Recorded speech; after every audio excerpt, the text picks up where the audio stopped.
Bem-vindos ao nosso canal YouTube com Falando Nisso de hoje e a pergunta de Samuel Vinícius. Olá, professor, tudo bem? Gostaria que você falasse mais a respeito de um dos ensaios de Freud, o infamiliar ou estranho, das Unheimliche, que inclusive a editora Autêntica vai publicar em sua coleção de obras incompletas, na qual você participa no pós-fácil. Me interessei pelo ensaio, mas gostaria de saber mais, principalmente o que traz essa nova edição da editora Autêntica. Pergunta de Samuel Vinícius. Francisco Lima Filho. Olá, Dunker, muito obrigado pelos vídeos. Você poderia fazer um comentário sobre o texto O Estranho? Larissa Goya Pierre. Professor, penso que seria interessante se você fizesse um vídeo falando sobre o texto de Freud, O Inquietante, das Unheimlich, e a relação disso com a estética de horror na literatura e no cinema. Então são várias colocações sobre esse texto pequeno, mas muito poderoso do Freud, escrito em 1919, e que agora recebe essa nova edição da editora Autêntica, na qual eu contribuí então com um pós-fácil justamente chamado Animismo e Indeterminação em Das Unheimlich. Essa nova tradução, ela tem assim como ponto de destaque maior a escolha do título, tema, não por estranho, como a gente tem na edição Imago, não como ominoso, como a gente tem na espanhola, mas como infamiliar. E é uma decisão que o Pedro Eliodoro e o Hernani Chaves, que trabalharam bastante nesse texto, que está aqui posto em edição bilíngue, é uma escolha, vamos dizer assim, parcimoniosa. Porque contraria o uso, tá, já assimilado no português, né, do estranho, mas preserva uma literalidade importante. Né? Un é um prefixo negativo e Heimlich vem de Heim, quer dizer lar. Né? Então Unheimlich seria o não familiar. Como a gente vai ver, e o texto discute isso amplamente, existem muitas formas de negar o familiar. O estranho faz uma escolha, o desconfiado faz outra escolha, o lúgubre faz outra escolha, o estrangeiro é um outro caminho. Então, em vez de optar por uma dessas semânticas, a tradução mais literal libera o leitor para verificar em cada caso qual é de fato a oposição que a gente tem em relação ao familiar em jogo naquela parte do texto. Isso pode parecer um preciosismo, mas vamos dizer que uma vasta parte desse trabalho é justamente a análise dessa palavra, né? de difícil tradução, porque ela é de difícil semântica no próprio alemão. O texto é uma verdadeira pérola, que está localizado numa espécie de encruzilhada de três caminhos dentro da obra do Freud. Tem uma primeira parte que foi redigida antes de Totem e Tabu, isso a gente tem numa carta que o Freud escreve para o Ferenczi. Nessa primeira parte, o Freud examina a palavra Unheimlich, tenta chegar ao seu conceito, encontra uma solução provisória na figuração do Schiller, né? Quando ele diz assim, o Unheimlich, o infamiliar, é aquilo que deveria permanecer oculto, mas que vem à tona. Um segundo movimento do texto é a análise do conto do Hoffmann, justamente O Homem de Areia, que é um trabalho de horror, onde a gente tem vários recursos mais ou menos clássicos. Né? A gente tem uma primeira cena que se passa na infância do Copélio, quando tem o Copélios, e que é um sujeito meio misterioso, talvez associado com a morte do pai do protagonista, e que figura e dá encarnação para um ente mítico chamado o Homem de Areia, que vem jogar grãos de areia nos olhos das crianças que não querem dormir. Isso fica como uma lembrança infantil, e a segunda parte desse conto, que também está traduzido aqui nessa edição, mostra esse personagem infantil revivendo aspectos dessa história, com personagens trocados, em torno então da visualidade, do lugar dos olhos, o papel, vamos dizer assim, da explosão que acontece à noite, o papel do que se passa fora do alcance das crianças, seria a sexualidade, e essa segunda parte está, vamos dizer assim, assimilado a um universo um pouco assim ficcional, ou marginal, em que esse protagonista, o Nathaniel, se apaixona por uma boneca, Olímpia, e não percebe que ela é uma boneca, e isso faz parte então da segunda parte da trama e da segunda parte do texto de Freud. Disso ele vai intuir várias consequências assim para as negações que compreendem a noção de familiaridade e de infamiliaridade, né? Por exemplo, né, então o familiar ele pode se externalizar tanto na noção de casa, de privacidade, de intimidade, e nesse sentido se opõe à floresta, à rua, ao estrangeiro, ao público, mas também o Heimlich está do lado da confiança, da proximidade, e que, portanto, se opõe à distância, àquilo que fica como nosso objeto de desconfiança.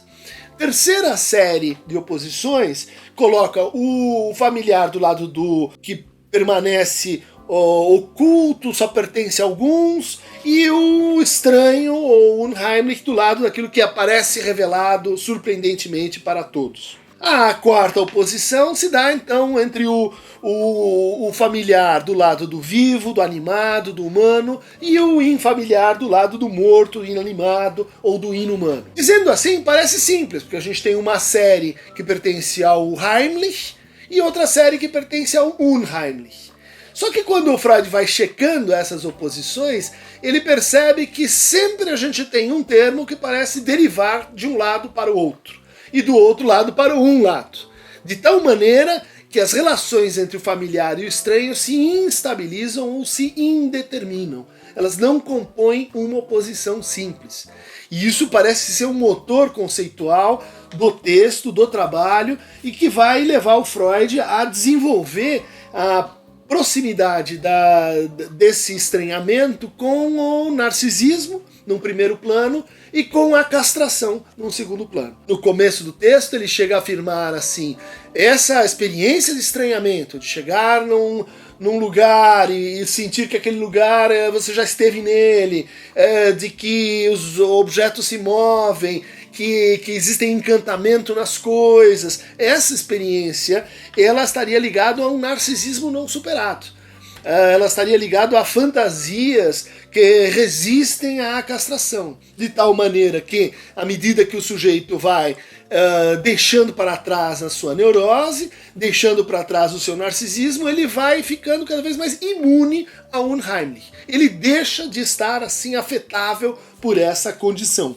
O que eu trago nesse comentário é mostrar como na terceira parte desse texto o Freud parece rever algumas premissas que ele associava justamente ao narcisismo, premissas que o ligavam com o animismo. E, portanto, esse texto poderia ser lido como uma espécie de contraface, como uma espécie de alternativa à antropologia contida em Totem e Tabu. Como vocês sabem, Totem e Tabu é um texto que valoriza o totemismo como o dispositivo antropológico de base para os nossos processos de subjetivação.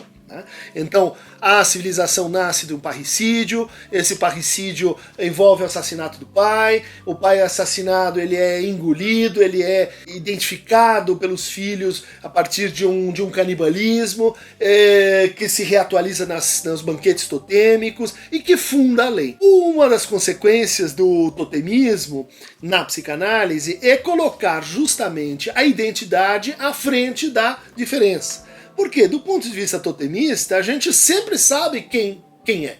A gente sempre sabe qual é a nossa clã, qual é a nossa linhagem, qual é a nossa parentalidade. E as experiências de estranhamento, elas viriam justamente por um déficit na simbolização ou na assimilação dessa identidade primeira que estabelece nós de um lado e eles do outro. Esse texto, ele caminha nessa direção que de fato o Freud parece herdar do Augusto Comte, que existem assim 3 momentos do pensamento. O primeiro momento seria o animista, o mágico animista, o segundo o totemista, ou religioso, no sentido das religiões monoteístas, e o terceiro momento do pensamento que seria o momento científico.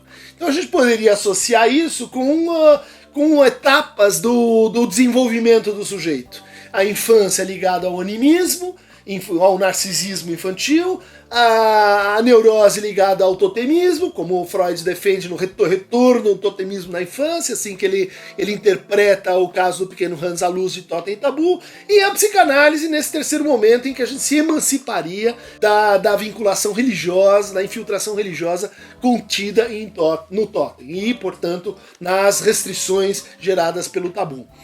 Esse esquema funciona nas duas primeiras partes do texto do Unheimlich, mas não funciona tão bem na terceira parte. Quando o Freud começa a testar essa sua ideia, né, de que existe no estranhamento um retorno recalcado, e a descobrir que nem tudo no estranhamento é retorno. Há um tipo de repetição que ultrapassa a lógica do retorno recalcado e que conecta esse texto com o texto subsequente, de 1920, que marca uma revisão da teoria das pulsões, que é além do princípio do prazer. Por um lado, Unheimlich está ligado a esse prenúncio da pulsão de morte, anunciado aqui pelo tema da repetição. Ele está ligado à teoria das negações, conforme o texto de 1925, né, a negativa, e ele está ligado, essa é uma proposta que eu ponho aí para a gente discutir, a uma espécie de revisionismo do totemismo pelo próprio Freud. Quando ele começa a argumentar que existem sim formas poéticas de estranhamento, formas que colocam, vamos dizer assim, um conflito de julgamentos e não simplesmente assim uma recusa da realidade como referência para essa experiência do estranhamento. Eu acho que a gente aqui tem uma matriz próxima do que Viveiros de Castro vem trazendo para a gente em termos do animismo perspectivista. A gente tem uma matriz aqui que vai pensar de forma invertida. Ou seja, a identidade não é primária. Pode ser que a identidade não seja primária. Pode ser, ao contrário do que defende Freud nesse texto, pelo menos nas duas primeiras partes, que a nossa experiência primeira não seja o familiar e depois vem o estrangeiro, mas também uma primariedade da nossa experiência de estranhamento, de autoestranhamento, de não saber quem somos, de não saber a quem pertencemos, enquanto clã, enquanto linhagem. E é exatamente isso que o Freud vai argumentar, por exemplo, quando ele diz em Moisés e a religião monoteísta, que Moisés, teoricamente fundador da religião judaica, ele não era judeu, ele era egípcio. Ou seja, o mesmo argumento, né, só que em chave mais assim aí teológica, que estou pretendendo assim convidar vocês a encontrar aqui, principalmente na parte final do texto das Unheimliche, que a gente então comentou aqui. Quem quiser, a tradução muito interessante, Hernani e Pedro Eleodoro estão de parabéns, Gilson Iannini na condução aqui desse 8º volume das obras incompletas de Sigmund Freud, que eu recomendo vocês fortemente. Então, quem quiser receber mais fragmentos de estranhamento, de horror, de poéticas da não-identidade, clique aqui no Aqueronta Movebo. E aqueles que quiserem criticar o meu cabelo, que está um pouco estranho, eu recomendo, vá tirar satisfação com a Kemi, minha querida cabeleireira, lá na Alameda Arapanés, que cuida da minha cabeça como ninguém, e que inventou essa Unheimlich na minha cabeça. Por hoje é só.